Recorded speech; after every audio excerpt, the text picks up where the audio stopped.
All right, next up. All right, so we're going to talk about a couple teams and say for or against, is this team going to be able to sustain this? Okay. The Eagles are a team that has, a lot of us said we're going to be top of the division, but have stormed out to the only undefeated team in the league. Okay. Is that a team that is going to sustain that and possibly make a championship run? Okay. So I'm going to start off by saying no, because they're not going to end up undefeated. Oh. Okay. So the 4-0 starts, that's not sustainable. Although, I mean, it's the NFC, not the AFC, so who knows. All right, so if you don't mind, I'll actually argue for. I'll argue for why the Eagles are for real, and if you want to argue against it. But I want to do something right now. I want us to both take our cold, dead eyes. I want us to look directly in that camera, and we're going to challenge our audience for a second. You ready? All right, so look at us. We want you to be a part of this conversation as well. So when we're talking about this, I want you down in the conversation, down in the comments section, talking about which one of us you're going to take the side of. Are you going to take my side? Or are you going to take Jordan's side? Ooh. This is not a popularity contest, otherwise we already know I would win. Who's dropping the best facts? Or maybe not even the best facts, but the facts that you believe the most. But more importantly, what's your opinion as well? So go down to the comment section. Let us know your thoughts here, because this is the kind of talk I like. Oh, yeah. Because this is not just fantasy football. This is also just football. I love that. So, all right. So I'm going to take the 4. Do you want me to go first? Or do you want me to go second? I want you to go first. All right. So this is our little rap battle, but we're talking about the Eagles. Don't expect me to actually rap. By the way, folks, If that happens, I would win that. probably win a breakdancing contest too. Let's see. Oh, yeah, all You right. go first on that one. All right. So here's my argument for the Eagles. I'm gonna quiz you. In the NFC only, so only the NFC, which team or teams have a higher point differential than the Eagles? NFC only. NFC only. I'm going to say nobody. I'm going to say they have the highest in the league. That is correct. So in the NFC, they have the highest point differential at Yep. plus 44. Top 10 defense and one of the most unstoppable offenses. It had to be them. You're trying to make my argument easy here. Yeah. So you got to go against me, but I mean, unfortunately, one of us had to go against it while the other one had to go for it. So, Well, I think you'll find I can make some compelling points against them. and you probably can. You probably can, because this is the NFL, and every team out there has NFL caliber quality talent, right? But here's my argument for it. So, Jalen Hurts looks like all the work that he put in off. So let me back up a little bit. I'm a Jalen Hurts fan as a person. As a player, did I always think he was the most talented? He's a very talented athlete. Did I think he was the most talented quarterback? No, he's not Tim Tebow. Tim Tebow is another one of those guys. Love him as a person. Yeah. Love him. I love the talent as a football player, but as a quarterback, had limitations. Like, if you got the best version of him, you could win with him, especially in college. I felt like Jalen Hurts was a better college quarterback than he was going to be in the pros, and I said that when he got drafted. Yes. Yep. But when somebody takes that next step, when somebody's willing to put in the hard work, and it should come as no surprise that Jalen Hurts is willing to put in the hard work. Yeah. When you see that, sometimes you have to tip your cap, and that's what I'm going to do. So, was he the best quarterback? No. Is he the best quarterback now? No, he's not. But he did work hard, which should come as a surprise to nobody.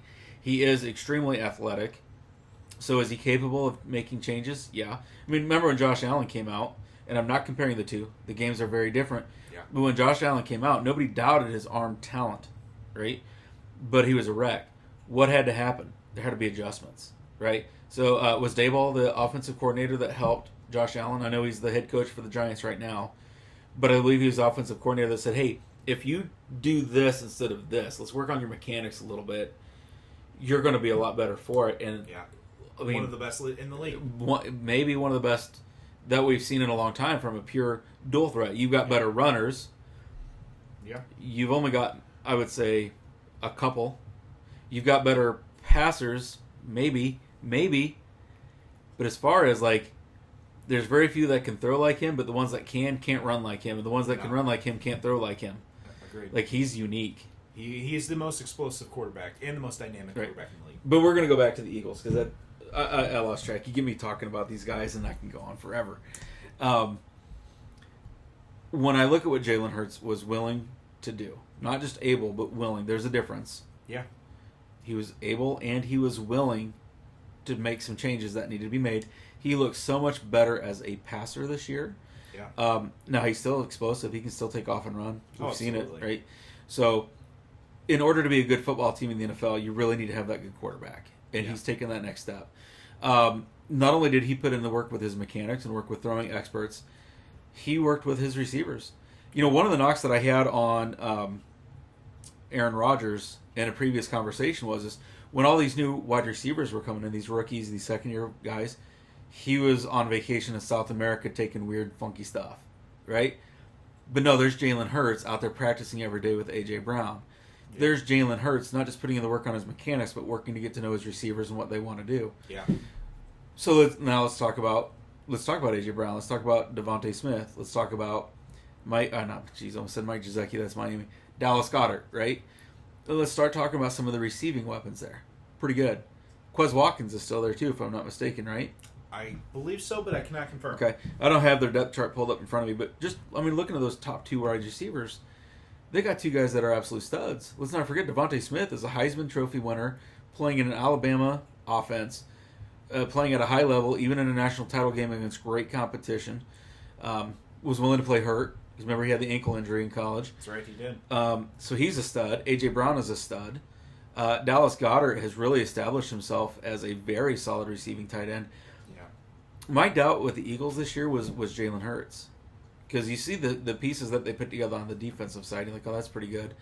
You look at the three-man committee that they have at running back, no one of those guys really excites me. I think, honestly, out of all of them, I'm more of a Kenneth Gainwell fan. He's not really getting his opportunities much, but Miles Sanders is a good running back. The problem with him is I feel like he's streaky. Boston Scott's quality. Yeah. Kenneth Gainwell is quality. These guys aren't studs, but these are guys that you can constantly rotate in and out and get production out of. That offensive line. Let's go back to the offensive line. That's Always good. back to the offensive That's line. good, right? They got a good offensive line. So when I look at the offense, I don't see any reason that the offense, with as dynamic as Jalen Hurts is now that he has figured out the passing, that's a dynamic offense with weapons. They have weapons at the quarterback. They have weapons at running back. They have weapons at wide receiver and tight end, and they've got a great offensive line. So offensively, it's sustainable. Defensively, they've got studs on that defense. You know, I'm sitting here looking at this. Philadelphia Eagles this year have only given up 71 points. When you think about the points that they're putting up on offense, it's actually kind of surprising that's all the points that they've given up on defense. Because you got these quarterbacks just chucking the ball all second half trying to catch up. And those garbage time points, we said it before, counts as much as any, right? But when you look at that defense, they've really played really well against a lot of interesting offenses, different looks. Not even like the Jaguars came in, and they were one of the most prolific offenses. They shut them down, forced 5 turnovers. Now I know the weather was kind of iffy. Carson Wentz, it's really no surprise that they shut him down. I'm not a Carson Wentz fan. I've said it before. Used to be, until he hurt his knee. He's never been the same since. You look at both sides of the ball, and there's no reason to think that it's not sustainable. Okay? Then you look at who they play. Now, I know that the New York Giants are 3-1. I don't think that's real. I know that the Washington Commanders are 1-3. I do think that's real. Right? Yeah. So, when I look at the NFC East, like people say, oh, the NFC Beast. The NFC East is the best division in football. No, they're not. Those days are long gone. They're not. But they got a 4-0 team and they got 2 3-1 teams. When you add up the records, they got. Okay, but let's look how they got there. We're 4 weeks in, right? Let's look how they got there. The Dallas Cowboys are going to be stiff competition for them. Cooper Rush has played well. I mean, they're 3-1 with Cooper Rush at the helm. When Dak comes back, hopefully they can keep that going. 3-0 with Cooper Rush. 3-0 with you, right? Well, their first week was against Tampa, though. Yeah. I mean, it is what it is.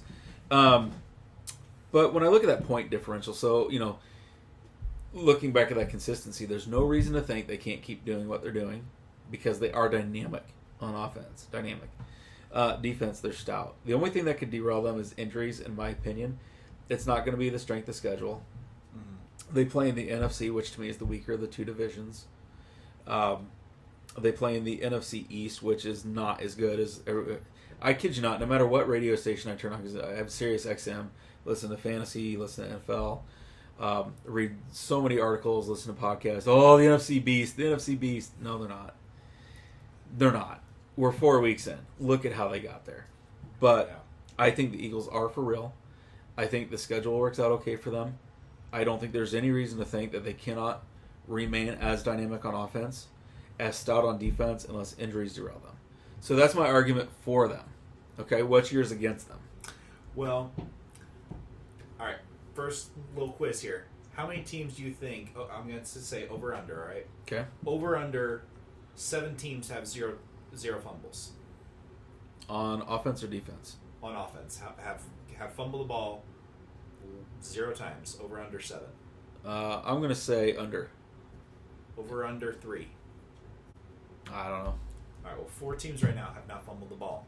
A single time. Not a single time. The Eagles are one of them. Okay. With the way the Eagles run the ball, I guarantee that number is going to change.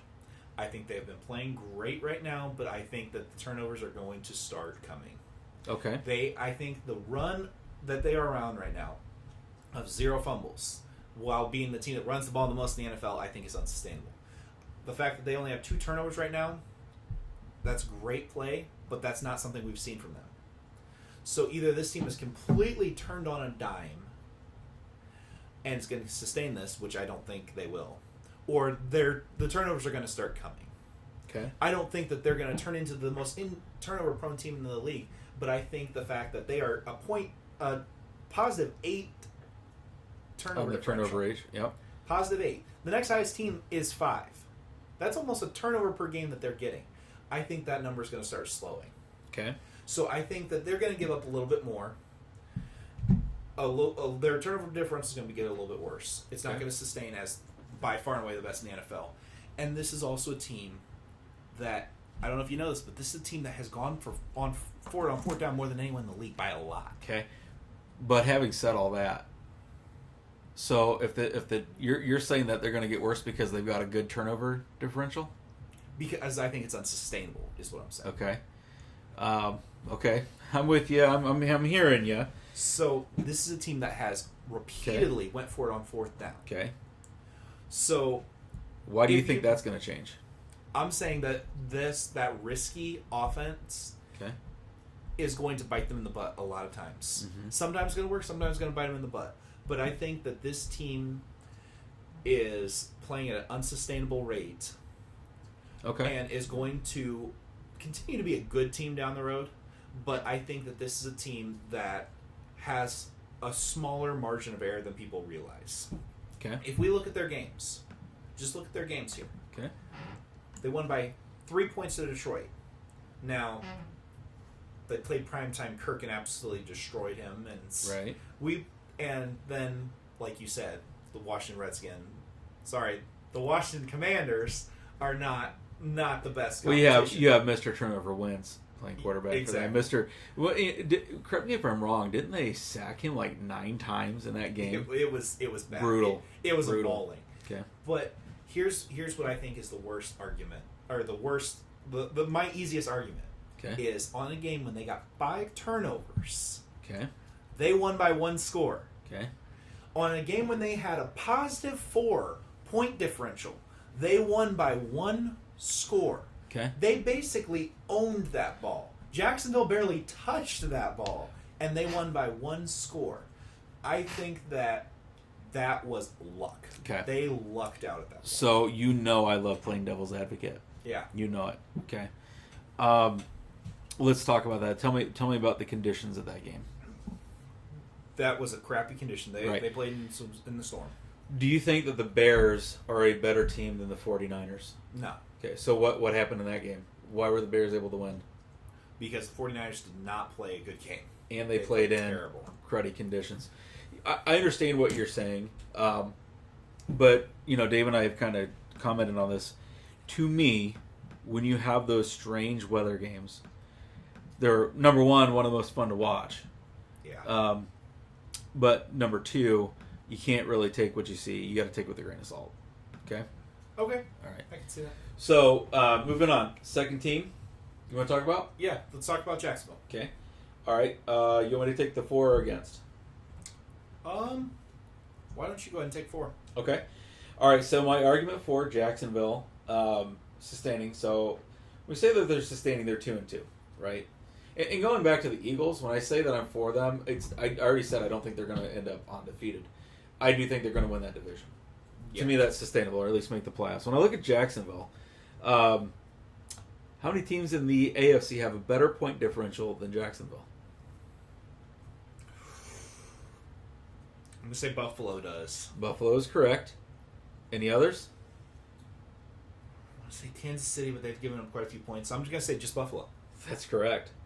Buffalo has Jacksonville has the second best point differential. So I do look at that because that tells you how the offense and the defense are playing off of each other. I do feel like that offense is better balanced. I think Trevor Lawrence has taken the next step. Christian Kirk looks like the real deal. Zay Jones has performed very well, finally living up to some of that talent that he displayed at the college level. Yeah. That we've been waiting for. Like, we knew it was there, just we got to see it. But when you look at where he's played, it's not exactly been his fault. The way that he's been used, he's finally in a system that can maximize that. Even Agnew just had a huge week last week with Zay Jones out. Yeah. You look at the running game with Etienne and Robinson. It's a good 1-2 punch. That offensive line has played a lot better. They've interviewed some of the defensive players, and it sounds like from the defensive standpoint, those guys are fired up and ready to play. I am a Doug Peterson fan, but there's one argument I can make that to me makes the case. Okay, so they play in the AFC. So if you're going to come back and say, well, they play in the AFC, which is definitely the harder of the two conferences, yes, that's true. But they play in the AFC South. The Colts, not living up to anything. They play against Houston. Tennessee does not look like Tennessee. No. And I don't really see any room for optimism. Yeah. I think losing A.J. Brown on that offense hurt them a lot more than they thought it was going to. Yeah. Traylon Burks is not ready to be and the now number he's one. Hurt. And now he's hurt. Robert Woods is not a number one at this point in his career anymore.